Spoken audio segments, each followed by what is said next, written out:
This is the Reluctant Leader podcast, created because, through no fault of your own, you've become one. I'm your host, Mark Terrell, and I know how it feels when you're getting ground down by people issues, constantly firefighting and wondering how on earth you ended up here.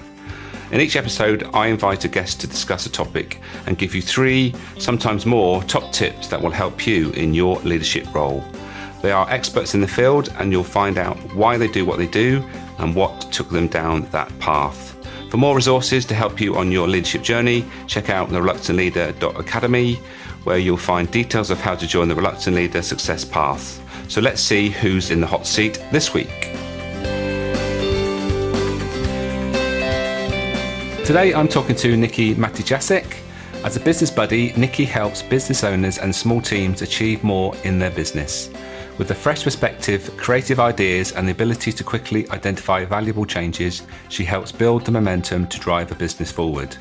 With a strong background in sales, marketing, and buying, and years of experience working with small businesses, Niki has helped many teams grow by introducing consistent processes and structures that work, and also provides business advice and practical support to implement. Niki has been a small business owner and understands firsthand the challenges they face, so she doesn't leave her clients with an overwhelming to-do list. She rolls up her sleeves and helps them achieve their month's goals. And by keeping them accountable, the team feels supported and the business makes consistent and measurable progress. Hope you enjoy this chat we had about masterminds, and I'll catch you all on the other side.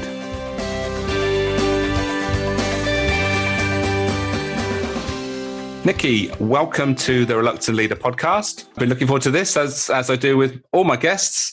I was lucky enough to be part of your mastermind some time ago, and I'm a big fan of the concept. But before we get into talking about what masterminds are and the benefits and all that stuff, the question I always ask my guests is, why do you do what you do, and what was the pivotal moment that took you down that path?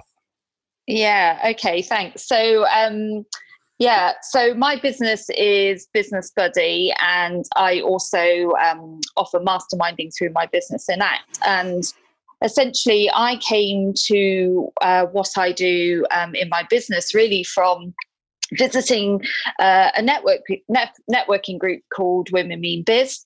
And I came into that not really knowing where my next steps were actually on my business journey. I just exited a business and was really looking for my way forward. And what I was able to see and find at that moment through meeting these women in business was actually by listening to them what they were looking for. So they were feeling overwhelmed and frustrated. They were busy but not making progress. And actually what I was able to do was develop my offering of not just being sort of a coach or a mentor in business, but actually providing support and focus, kind of holding their hand and really helping them on their business journey. That was a really pivotal moment, I think, right at the beginning of my journey, is starting to help those business owners, small business owners, onto the next stage of where they wanted to be, and consistently. Okay, good. So we're talking about masterminds today, and I mentioned that I've been involved with Enact in the past, and I think the first thing we should do before we crack on is that there are different flavours of masterminds. So what is it that you what's involved with your mastermind? What's the structure, and why is that structure in place? Yeah, so the masterminding sessions that I run are actually tailored for small business owners. So one-man band, sole traders, they're actually not in a place where it would be an employed or employer situation. You need the person in the room who's there ultimately making the decisions in the business. And we actually structure the sessions in a way that's highly facilitated. So I lead and facilitate each of the sessions. And I ask those business owners to really forget everything that's happened in that day or gone before, and actually really in the moment ask them to look at where they would score their businesses in certain different areas of their business. So where we focus is really around sales and marketing, people, operations and finance, which for a lot of businesses are the 4 key wheels that they need to move forward. So yeah, that's kind of the structure that we start with. Yeah.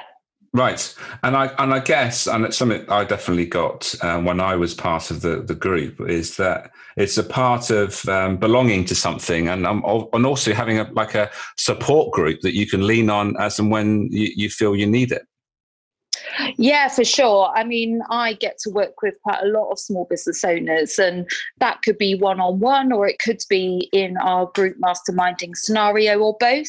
Mm-hmm. And I think it's fair to say that a lot of business owners are looking for that support network. It's like they have their own team in place, because everyone we have around the room, the members that we have in the room they've all got a certain level of expertise, knowledge, perspective, and different aspects. So one could be operationally strong, one could be HR strong, one could be marketing strong. And with all of that together, they do feel really supported. And they've got each other's back, if you like. They're really invested in each other as businesses to help them move forward, to say, how you're getting on, how's that working, do you need to talk through anything? It is a really supportive group. Yeah, so what you've described there is actually bringing each other's knowledge together and sharing it within that environment. And obviously, when you share knowledge within a group of maybe 6 or 8 people, then that sort of expands into something even more, doesn't it? Yeah, absolutely. And I think because these groups are coming, or a group is coming together consistently month on month, I have some people still in my groups that have been there for 3 years. So they're consistently learning about each other's groups. And what unfolds is, oh gosh, I didn't know that you did that in your career or that in your business. So people are drawing on lots of different experiences and knowledge, and just how they would deal with situations in business from their, the solutions that they give. So, yeah, it's a real, really does develop over the time that they work together. Yeah. And I come across a lot of the clients that I work with is that feeling of being a bit isolated, lonely, and all that, which comes with being a business owner. And I guess that's another key thing around masterminds, is that you're spending time with like-minded people, aren't you?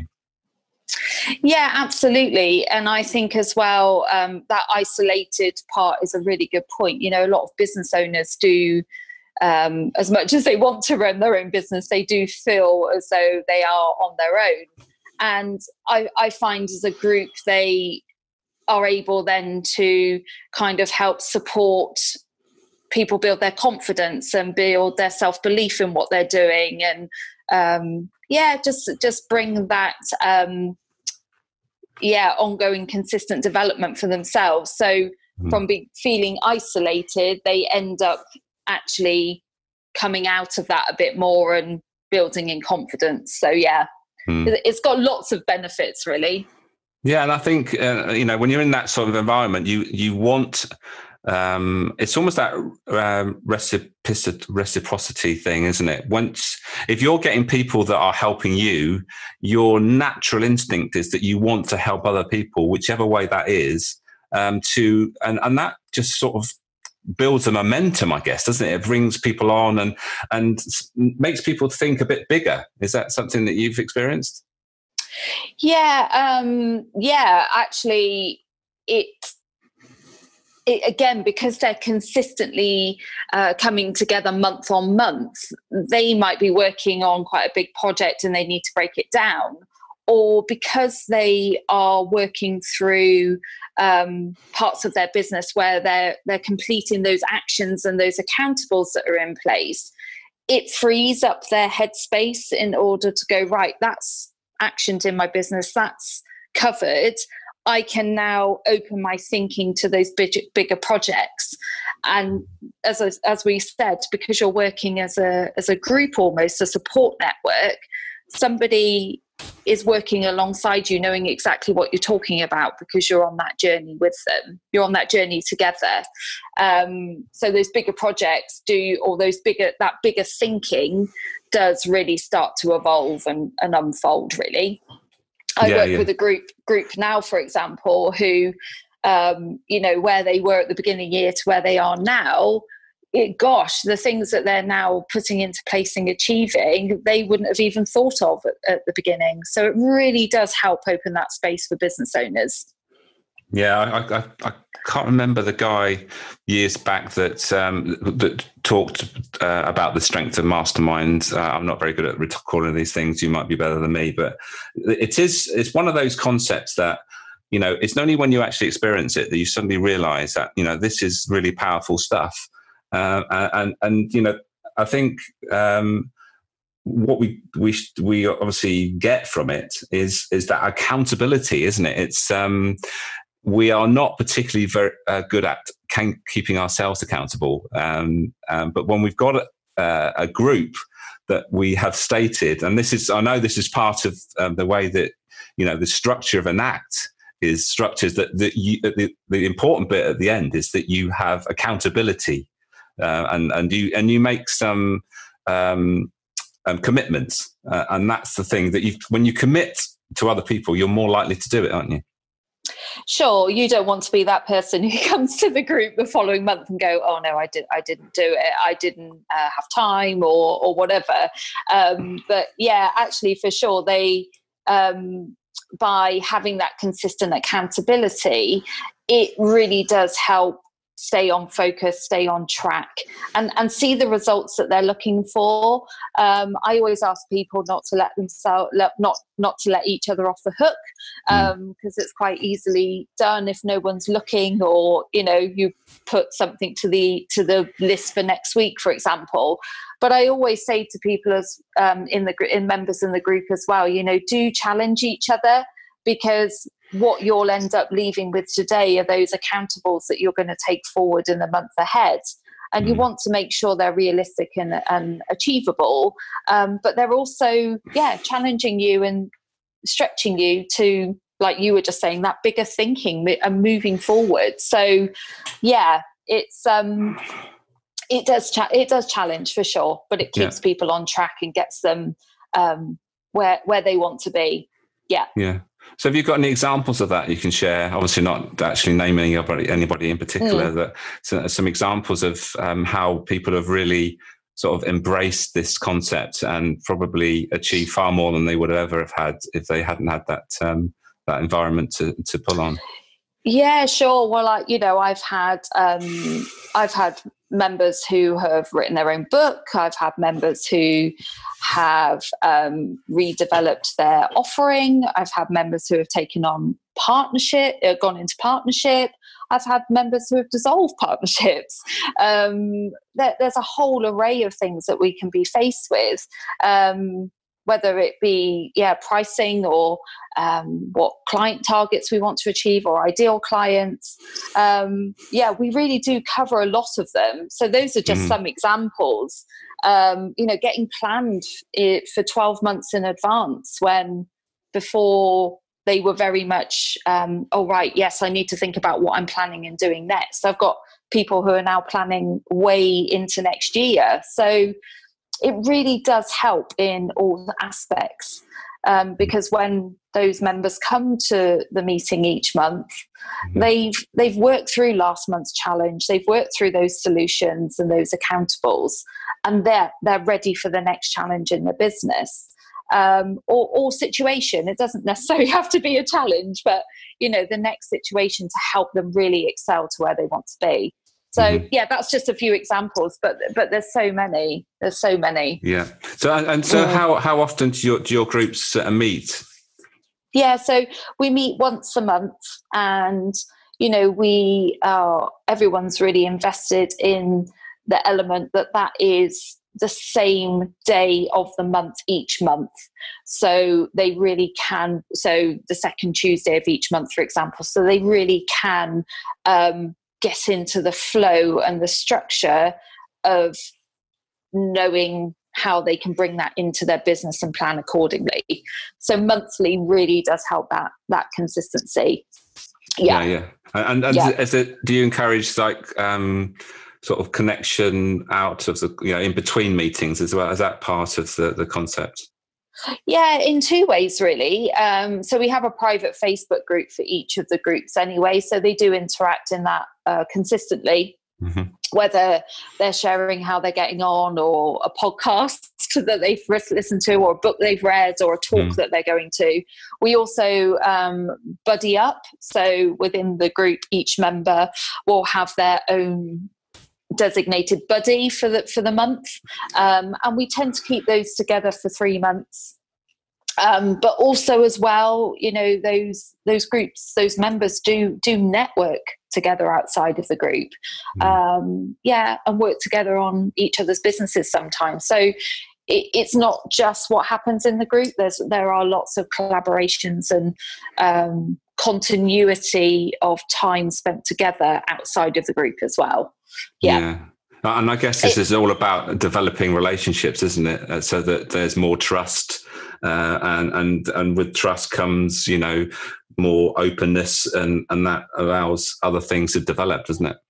Yeah, and I do encourage, particularly, with new members coming in as well. I do encourage each one in the group to, grab a coffee together outside of this group, so you can get to know each other more about your businesses and maybe quicker.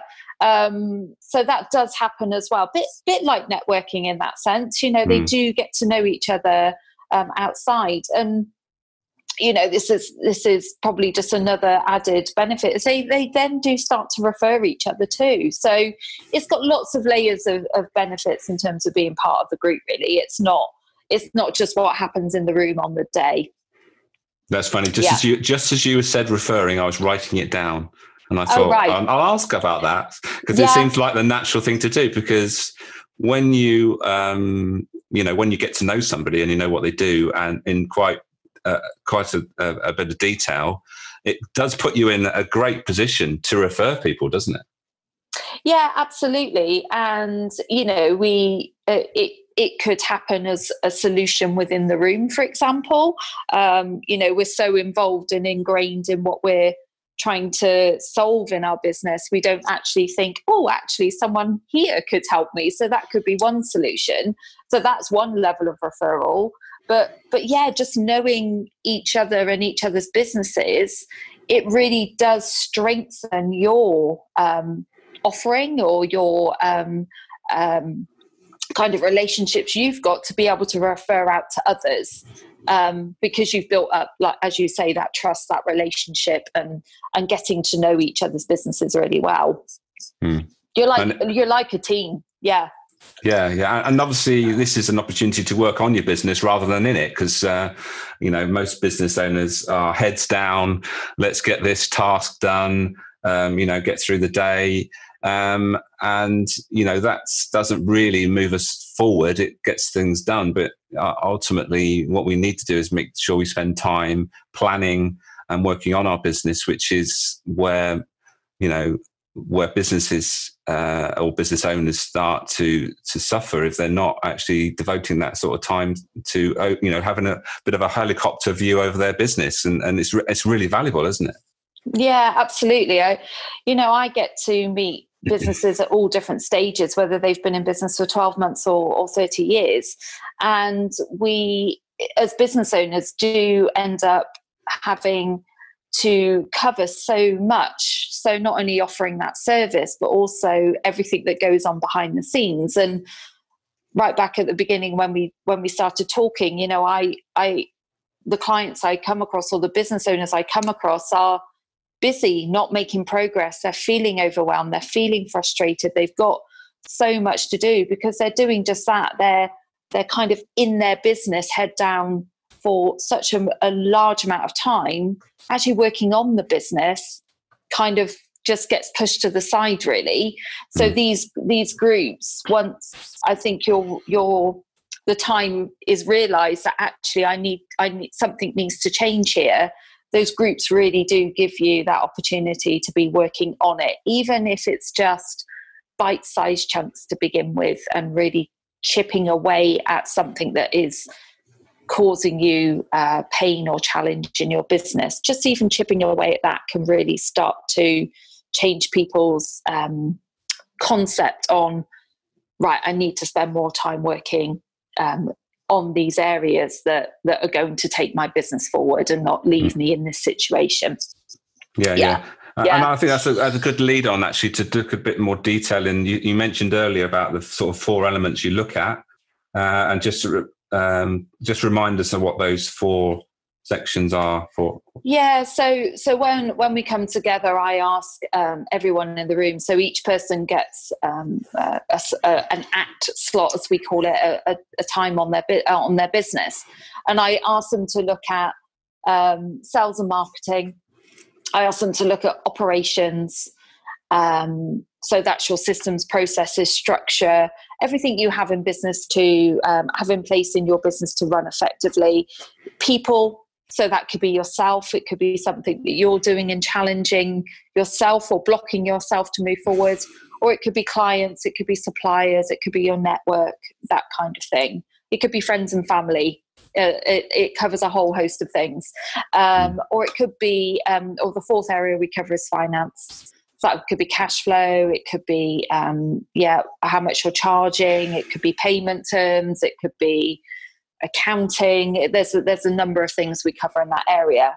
And I ask them to look at each of those areas in the moment and score them out of 10. So that in itself is a really interesting process of where they actually end up to where they felt they were when they actually came into the room that afternoon, because I'm asking them in the moment. It does change. Yeah. Right. Yes. And I guess as the conversation develops, then they might feel a bit different about things by the questions they ask. And I guess that's the next thing, isn't it? We talk about this hot seat situation. You get the hot seat, and everybody else in the room gets to ask questions. Yeah, that's right. And I can remember that, that, right, okay, I'm now open to questions scenario. And that's the most important thing, I think, in that moment is to actually just shut up and listen sometimes. Yeah, absolutely. And I think, when just leading on before the questions, I will ask the business owner, one of those scores will naturally be the lowest score out of each of those areas. And I ask them to talk me through, why is that? What is it? What sort of challenge do you have? Mm-hmm. And at that point, myself and the room needs, I ask them to let that business owner talk. What is it? Help them really get to the root of the problem, but the root of the question. But also as well, when we do move into our questions stage of asking some more information about that area in someone's business, asking them to stop, give that person space, time, listen. It's a learning for both sides, actually, to not want to jump in or give suggestions there and then or that kind of thing. It's a learning in itself in the format that we use, really. Yeah, and I can see how that would work, because I think if you are asking a question of somebody else, are they doing such and such, you can't help but check in with yourself to say, well, I'm asking this person whether they're doing this, but am I actually doing that for myself? And so it's almost like, you got to hold yourself accountable at the same time to think, well, it's all very well me saying, well, maybe you should be doing this, but actually, am I actually doing that myself? And that's a realization, isn't it? Totally. And that's a really good point, actually. And even myself as a leader of the group, I'll go, oh gosh, yeah, that's a good idea. That's a good solution. I need to look at that. But I think, certainly as the group, they will take away solutions for their own area in their business. But because we've got 5 to 6 members in a group normally, because you're helping them work on each one of them helping to work on an area in their business, someone may provide a solution, and actually that's something you need to look in your business at some stage. So you end up jotting it down as well, because you feel, well, actually I could do that. So sometimes you end up leaving with a lot more than you expected. But yeah, for sure, it's a really great way to get some really good ideas and solutions that you might use in the future or address when you leave. So yeah. Yeah. And I guess it's coming into the room as well with the right attitude, mindset, and that's important, is it? To obviously to give value, but also to be open enough to actually listen to others, so that you take on board what you need to take on board. Yeah, absolutely. And the format is designed to, I always ask everyone to arrive at half an hour earlier than before we're due to start, because that allows everyone to get those conversations out, if you like, or I've had a bad morning, or this has happened in the business, or I've just taken a phone call and this has happened, or just really helping them talk through the situation. So as soon as we start, everyone's cleared out what they need to talk about, because everyone does come with something that's happened that day. And it allows them, as soon as we start, to really be in that right mindset. Okay, I know what I've got to look at here and what I'm going to be talking about, and I'm open to then helping others in the room. So it really does help get people in the right mindset. Yeah. We're rapidly running out of time, sadly, but I think before I know time goes by so quickly, but before we do wrap up and ask you for those top tips that we always ask for, what do you see? You mentioned at the beginning that you do some coaching and sort of one-to-one work. What do you see as the biggest difference between, the one-to-one coaching as opposed to masterminding? Gosh, I do experience and know a lot of businesses who, because of the stage that they may be at in their business, actually that one-to-one, really getting really into the detail of what's going on in their business is what they need to start with. And once they feel as though they can see the wood for the trees and really have just a better handle on all those areas in their business, they're more ready to get into an area like masterminding, because they've got that headspace they've cleared and they're moving on to a bigger part of their business. So the masterminding can come in really well at that stage, because it's helped because of where they've got to in their business. So right back earlier, I was saying people might not feel confident. They might not have the belief in themselves and their business, or, they're too busy. They don't have the headspace to be talking about everybody else's business. They really just want to focus on their own. And I see that a lot. I do see that a lot, where people just want to focus on themselves and then they're ready to take that into their business next. Yeah, it's a really good stepping stone. Yeah, and I guess people don't want to feel what's the right word? They just want to go into this situation with others that they feel confident, and I guess they don't want to look foolish, do they? And when you're on, there's less at stake when it's one-to-one. That you can, get to a point where you can share things, which there's bound to be stuff, I guess, as well, that you wouldn't want to share in that environment, but you would definitely share with someone on a one-to-one basis. It's finding where that level is for each person, I guess. Yeah, and of course, when, if there is a scenario of sensitivity or challenge for yourself that you're working through on a one-to-one basis, if you work through that consistently and get to the end result that you're looking for, when you come to a masterminding group, you've got that amazing experience to draw on to then help others. So sometimes it works, it needs to work in that way, that you need to experience it yourself first so that you can then share and help with others to help them in that area. So, much, Mark. There's so much. Yes, that's right. I could talk for ages. Yeah, indeed. But unfortunately, we haven't got ages, and no, I'm sorry. Time is unfortunately running out. So, and I always ask all my guests to finish off with some top tips. I normally say 3, and some people want to give more, but feel free if you want to. But what would those three tips be to anybody that you've described? Your typical person that joins your mastermind is someone that's working for themselves. So what would those top tips be? Gosh, I would certainly say in business and people I come across, know your numbers, understand your numbers.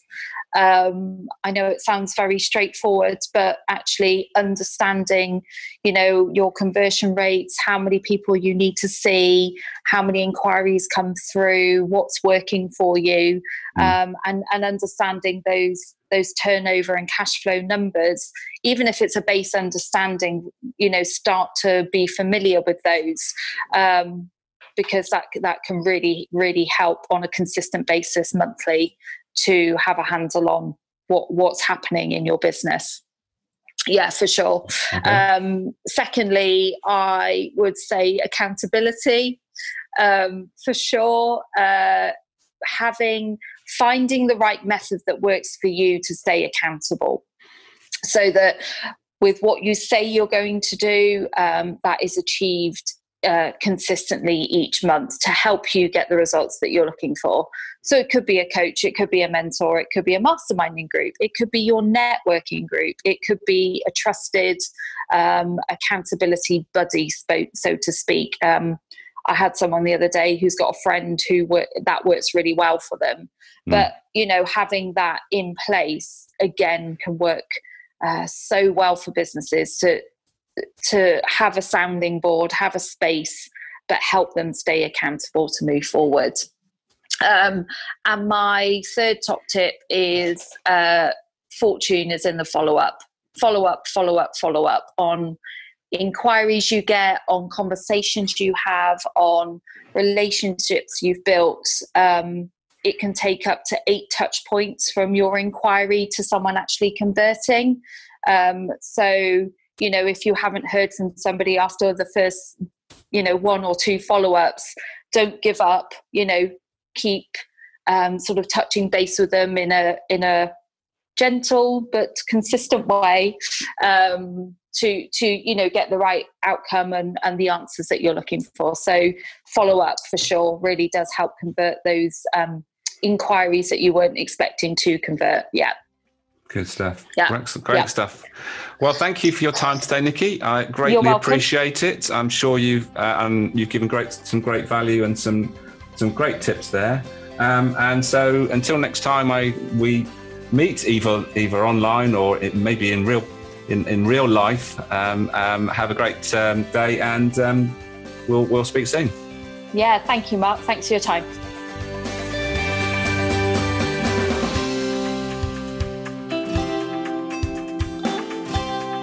Thank you for listening. Don't forget to check out thereluctantleader.academy. And if you get a chance, please leave a review on whichever platform you have been listening. And also share the love by sharing the episode with someone who would benefit. Leadership is a choice. If you have the right mindset, know the process to follow, and the key skills to use at each point in the process, you have everything you need to leave a lasting legacy. Don't forget to put into action anything that has struck a chord in this episode. And until next time, be the best you can be.